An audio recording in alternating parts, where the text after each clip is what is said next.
Welcome to Gayathri's Cook Spot. I am Gayathri Kumar and today I'll show you how to make baked rasgollas. These are a really nice twist to the normal rasgollas and they taste so delicious and they're super soft. If you haven't yet subscribed to my channel, please subscribe to it and click on the bell icon so that you can get notifications whenever I post a video. To make baked rasgollas, the first thing you need to do are to make a batch of really soft and spongy rasgollas. So I'll show you how to do that. So to 1 liter of full fat milk, you have to add 100 milliliter of Amul Low Fat Cream. This is a low fat cream. You don't use whipping cream or high fat cream here, just low fat cream is enough. So just bring it to boil, and by that time you have to mix together half a teaspoon of citric acid and 1 or 2 tablespoons of water and let it dissolve. So once the milk and cream mixture comes to a boil, then you have to add the citric acid mixture. So as soon as it boils, just switch off the flame and then add the dissolved citric acid to the milk and keep on stirring until the whey separates from the paneer. So it should curdle completely and your whey should be very clear. It shouldn't be milky to look at, but it should be very clear. You can see that my whey is really clear, so my paneer is ready. Now line a sieve with a cotton cloth or a cotton kerchief or whatever you have, and then pour the paneer mix into this. So the whey will be collected at the bottom and your paneer will be left in that cloth. So you can use the whey water for any kind of cooking here, or they actually also are very good for plants also. So you can just cool them and just pour it on the plants. Whatever house plants you have, you can just pour it, or you can use it for normal cooking like gravies or making chapati atta or something. Now just close the paneer and let it sit for 30 minutes until it drains completely out of the whey. So while making rasgollas, the paneer shouldn't have any whey water left in it, because that will actually disintegrate your rasgollas when they are boiling. Okay, so just squeeze out as much as whey as possible. Make paneer as much as drier. Only then your rasgollas will retain the shape while they are cooking in hot water. So I have squeezed out like how much water I could squeeze. I just squeezed it out, and now take the paneer onto a plate or a counter, or say I'm using a mat here. You can see that it's extremely crumbly. What we are going to do is we are going to mash the paneer and make it into a really pliable, soft dough like thing. So for that you have to mash the paneer. Keep on mashing. It takes nearly 5 to 10 minutes to get the final dough consistency. So just keep on mashing it.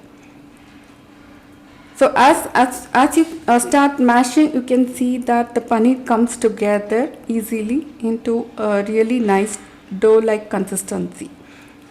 So after this is done, you have to add a little bit of flour, Maida or wheat flour, something to bind everything together. As you know, paneer is just cheese, so we need something to bind it.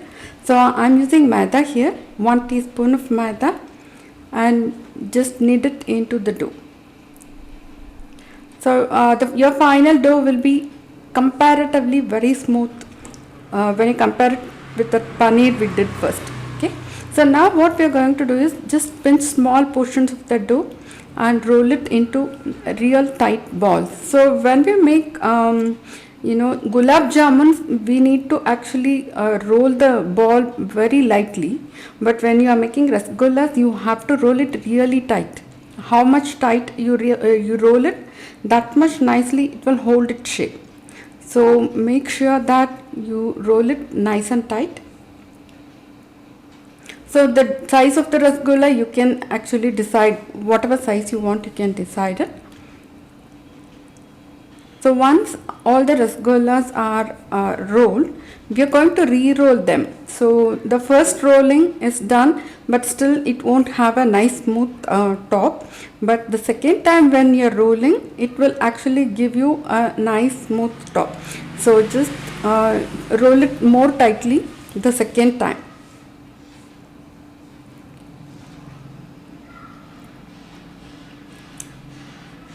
So this is really important, so don't forget to roll it the second time. And let me show you how it looks like, the first rolling and the second rolling. After the second rolling, the balls will be really smooth, but the first rolling, it will be a kind of rustic. You can see that, right? The second one, the second rolled one is really smooth here. So just roll it again. Now let us make the sugar syrup. To 500 milliliter of water, add 300 grams of sugar and cardamom powder, a little bit of cardamom powder and a little bit of saffron. So all these things give really nice flavor to your rasgolla. So add how much ever you want, how strong the flavor you like, just add that much of cardamom and saffron. And we're going to bring this to boil. So the thing with the syrup is we need a really light syrup here to cook the rasgullas. They shouldn't have any kind of consistency. It should be very watery. Otherwise your rasgullas will become really crisp. Okay. So if you have heard about Channa Murki, they are really crisp rasgullas, but they are very crisp. So it will turn out like that. But if you want really super soft and spongy rasgullas, you need to keep the sugar syrup super light. That's why I am adding too much of water and very little bit of sugar. So by that way, even after cooking, your rasgullas will retain their softness very nicely. Okay, so now drop all the rasgulla balls. Just when it comes to a slight boil, reduce flame, drop all the rasgullas and cover it. And we are going to cook it on this flame itself for 10 minutes. Okay, you can see that after 2 minutes the balls are slightly bigger. They have a bit of enlarged, and this is after 5 minutes of boiling. So you should be very careful not to boil it rigorously. Just keep it at medium low flame or low flame. Okay, so after 10 minutes switch off the flame. 10 minutes or more than enough for rasgullas. See, this is a very easier method of making rasgullas. There are so many technical things, there are so many technical recipes available, but I am just showing you a very easy way of making rasgullas. Just let it cool down completely. Now I'll show you the texture of the rasgulla. You can see that it's super soft. This, you have to make this to believe this. They are very soft, and I'll just show you the inside texture. They're very spongy. The texture, they actually absorb all the sugar syrup, and it's amazing. Okay, so just try this and let me know how you like these rasgullas. Even if you don't do the baked rasgullas, just make the rasgullas and try it, and then you can thank me later. So now preheat oven to 200 degrees centigrade. Now let us make the baked rasgullas. So squeeze out the syrup and take them onto a tray or whatever ceramic bowl, wherever you want to bake it. You can use you can also use baking trays, glass trays, whatever you want you can do. Okay, just arrange them uniformly inside the tray or any kind of baking tin. So I'm just I made one larger bake, and then I made two smaller bakes, just like individual servings. I used ceramic ramekins for that. Okay, and then now let's make the rabdi or the sauce. For making the rabdi, you need condensed milk. This is a really easy version of rabdi. 2 tablespoons of mawa, and mix both together very well. Okay,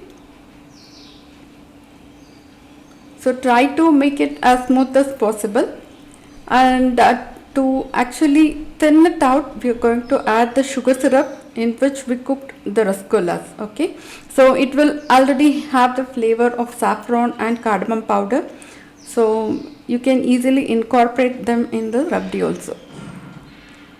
You can also add milk here, but too much of milk is going to be very rich, so I just added this sugar syrup. So once you mix everything together, your sauce is ready, and now let us assemble the rasgullas and we will bake it. Now pour the sauce over the arranged rasgullas. So the amount of sauce you can decide it by yourself. How much saucy you want, you can add that much sauce on top of your rasgullas. So I am just dividing it between my ramekins and my ceramic bowl. That is a tiny ramekin just with only 3 rasgullas. So after you divide the sauce, you can actually top the rabdi with more saffron, and whatever topping you want you can add. I actually added nuts and rose petals at the end, but not while baking. I didn't want them to change color actually. So after I added the saffron strands, I just kept it in the oven for baking. So we have actually preheated the oven, right? So bake it for 20 minutes and remove it, and it's super hot, so be careful. And then we're going to top it with pistachios and rose petals. You can also add almonds. Any kind of topping you want you can add. This is a really festive looking dish. You can make this for festivals, and instead of just serving rasgullas for the guests, you can serve them with a twist like baked rasgullas, and it's going to be a really good alternative, and this makes a very tasty dessert. Now I'll show you how it's going to be. The syrup, just sugar syrup, the rabdi, the rasgullas, everything combined together, they taste amazing. And you can either serve it hot out of oven, or you let it come to room temperature and then serve it, or you can also refrigerate it and serve it cold out of refrigerator. Anyway, it's going to taste amazing. And please let me know if you try this dish in the comments, and please like the video, share the video with friends, and please subscribe to my channel. And for now, bye.